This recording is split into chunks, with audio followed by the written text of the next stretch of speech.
The second part of lessons 7.1 and 2 are modeling exponential growth and decay functions.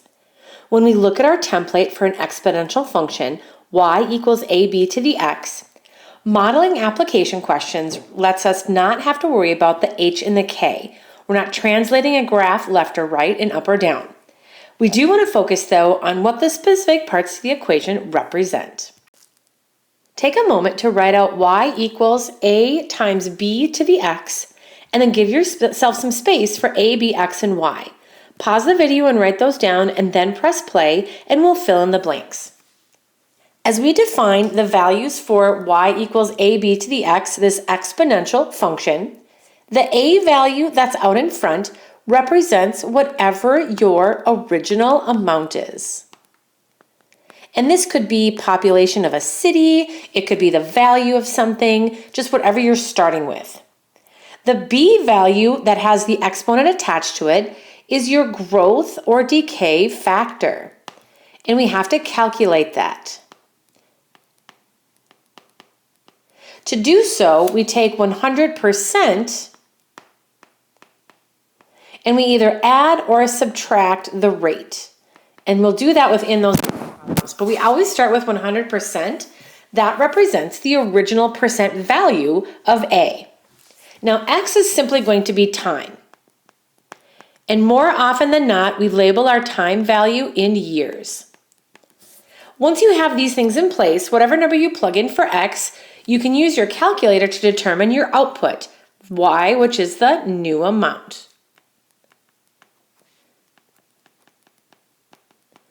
You'll be given a variety of problems to identify these four key parts. We'll always write our exponential equation or model, and then we'll use that to find a new output. Please pause the video and write that first example about the snowmobile on your paper. When you're done, press play, and we'll talk through parts A and B. It says a new snowmobile costs $4,200. The value of the snowmobile decreases by 8.5% each year. Write an exponential model for the value of the snowmobile as a function of time. Exponential model means we're going to work with that y equals ab to the x. Now we really only need to determine what those first two values are. X and y stay x and y in the original equation. A represents the original amount, and in this case, that's the original value of that snowmobile. We spent $4,200 just to buy it. To get your B value, the growth or decay factor, we first need to decide, is it growth or decay? Well, that's where the word decreases comes in. If something is decreasing in value over time, that means it's losing value. So this would be a decay model. Now, we always start with that template 100%. And if it was increasing, we'd add, but because it's decreasing, we're going to subtract our rate of 8.5%. It's pretty simple. And 100 minus 8.5 is 91.5%. We use that to get the decay factor. The decay factor is just your percent converted to decimal form, which means you move the decimal 2 places to the left. And that literally gives you 0.915. Once you know A and B, we're literally ready to write our exponential model. Y equals A, which is 4,200, times B, so let's put that in parentheses, 0.915 to the x power. That means we could plug in any number of years that we wanted to get the approximated value of that snowmobile based on this decreasing factor. Now, grab a calculator because you're going to want to plug this in simply to make sure you can do that independently. It says determine the value of the snowmobile in 7 years and round your answer to the nearest penny. That means 2 places past the decimal. If we want to find the value of the snowmobile in 7 years, that means x equals 7. And we just plug it into the formula, y equals 4,200, parentheses, 0.915, parentheses, to the 7th power. You should be able to type all of this in at once. So please try that. Try 4,200 do a parenthesis, 0.915 parenthesis, and then use that little arrow or that little arrow up button and then raise it to the 7th power. Press enter, and we should get, after 7 years, an approximate value. I'm going to put a money symbol out in front because that's our label. Only $2,255.26. Even though it might not seem like a lot, 8.5% each year that it decreases in value, that's going to go pretty quickly. Let's try the next one. Again, please take a moment to write all of this down on your notebook paper. Give yourself a little space from A to B, pause the video, and then press play when you're done, and we'll go through it. In 1996, there were 2,573 computer viruses and security incidents recorded. Since then, the number of incidents have increased by, have increased by 92% each year. That's pretty aggressive. It says write an exponential model for the number of recorded incidents as a function of time since 1996. Again, we're going to use that y equals a times b to the x model, and we really need to only define our a and b values. A represents the original amount. When they were recorded in 1996, there were 2,573 incidents of either a computer virus or security. And then from there, our B value, because it's increasing in time, we're going to take that 100% that we always start with, but this time add 92%. And that gives us a whopping 192%. Because it's increasing, this represents a growth factor.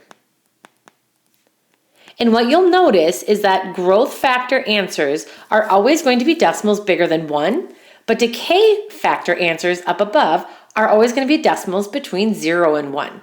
Kind of like how we modeled our graphs in the first part. If we move the decimal over 2 to the right, to the left, 2 to the left, we get 1.92. That's going to be our growth factor. And again, once you know A and B, let's write our model. Y equals A, which is 2,573, times our B, 1.92 growth factor to the x power. Done. There's your exponential model. It says, what would the predicted number of viruses have been in 2010?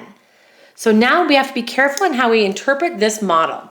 We're not typing in 2010 for x. That would be crazy. I don't even think that number would show up on our calculator. Remember, x represents years since 1996. So in 2010, hang tight. In 2010, there we go.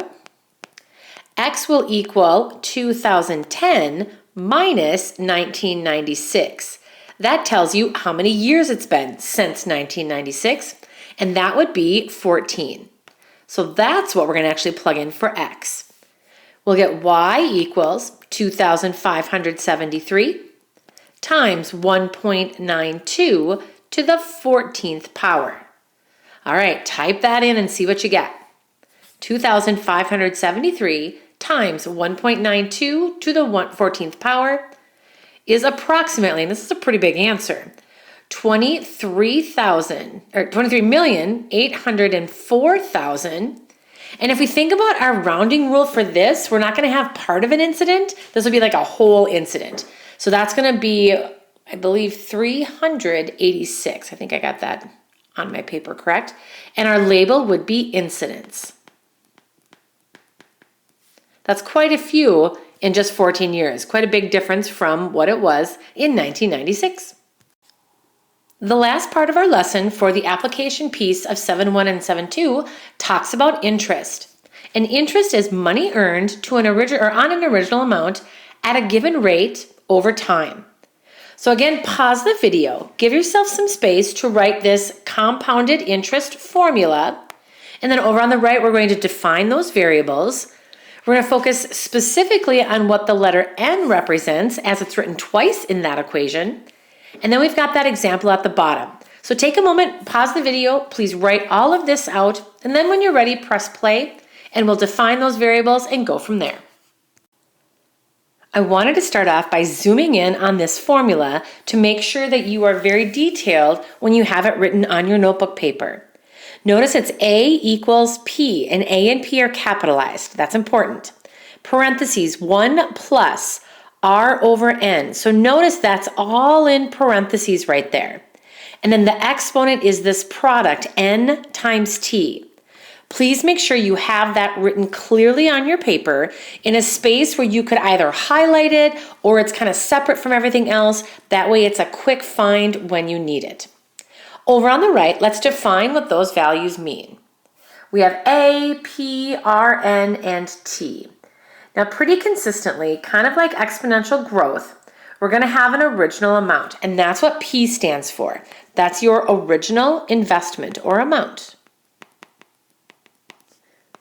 And I like to say investment because this is relating to putting money into a bank or getting interest on something that you've already kind of started that process on. The R value is your percent rate, but we don't plug it in as that. We have to divide by 100 or move the decimal 2 to the left, like we did in our exponential growth and decay functions up above. So move that decimal left 2, whatever it is. Now, N means the number of times that your money earns interest or is compounded in 1 year. And the N value will significantly impact your final answer. So for N, let's write number of compounds in 1 year. T, like X up above, is going to be time, and that will be in years. And A, because that's your output, it's like your Y value, that's going to be the new amount that you have after a certain number of years. Now that N value, like I said, is going to impact how we kind of plug things into our equation. So let's define a few of those N values more specifically.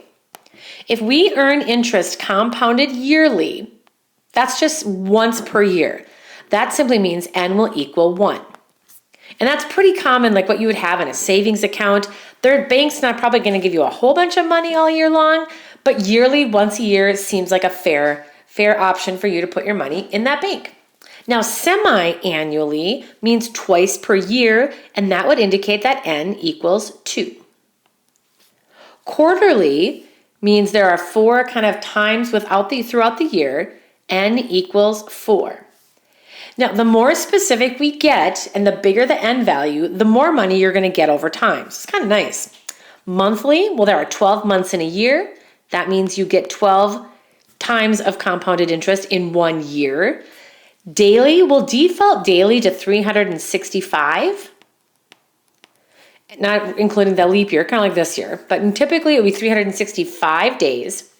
Now, hourly, if we take 365 times 24, that means you'd be getting interest on your original investment 8,760 times every year.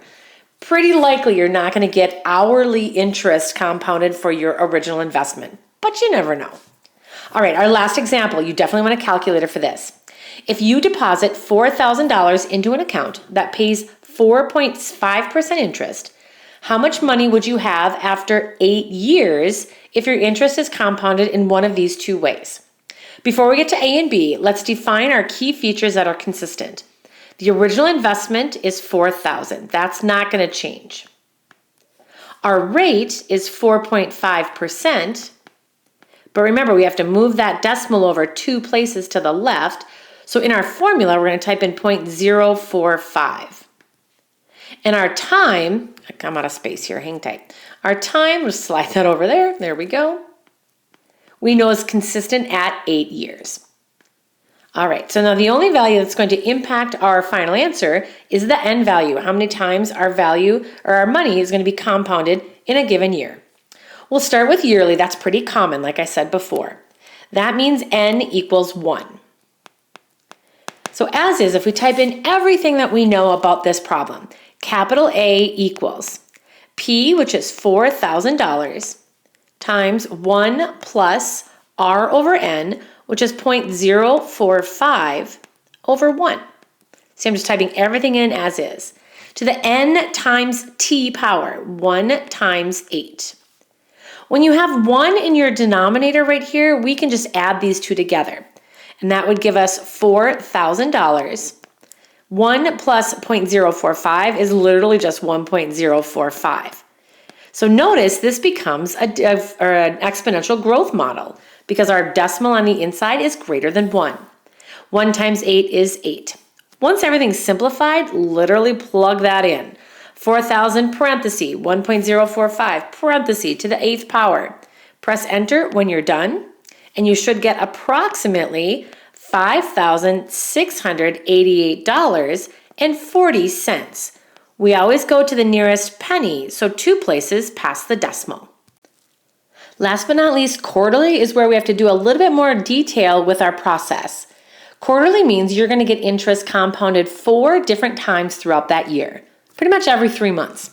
If we plug this into our equation, we have A equals 4,000 times 1 plus 0.045 over 4. So this is why things are going to get a little different because the denominator is now 4. And then it's n times t, so 4 times 8. Now when we think about this parenthesis, I'm going to put the first number, 1, just over 1, making it a fraction. We need to get a common denominator. It's not difficult, but it's a step that's important to know. A common denominator of 1 and 4 is just 4, so that's pretty simple. We'll do 4 over 4 plus 0.4, whoa, hang tight. I had it written correctly up above. 0.045 over 4. And then on the outside, 4 times 8 is 32. Now that we have a common denominator, we can add those two parts together to get one number on the inside. 4 plus 0.045 is literally just 4.045, but that's over 4. We're going to leave that as is. We're not going to try to approximate that. Now, plug all of this in at once. Watch your parentheses and watch that fraction on the inside, and you should be able to just enter it all in. Go ahead and try it. We get approximately $721.81. So see how we get a little bit more because it was compounded more times throughout the year. And that's application for 7.1 and 7.2, modeling growth and decay functions. For your application CYU, it's just 1 through 6 all.